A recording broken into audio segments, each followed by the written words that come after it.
Fala galera, beleza? Como é que você está? Tudo bem? Seja bem-vindo ao canal Rafa Moto Superação. Galera, chegou essa motinha 150 aqui. Ao sair com ela, na primeira, está acelerando, ela faz um barulhão rangindo muito alto.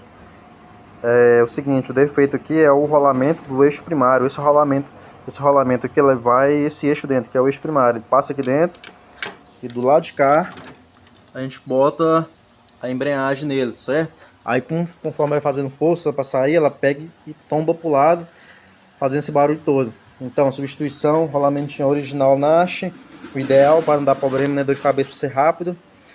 E é necessário trocar urgentemente para não ficar pegando uma caixa de marcha na outra e quebrar seu motor todo. Então, escutou barulho, qualquer barulho, procura um profissional.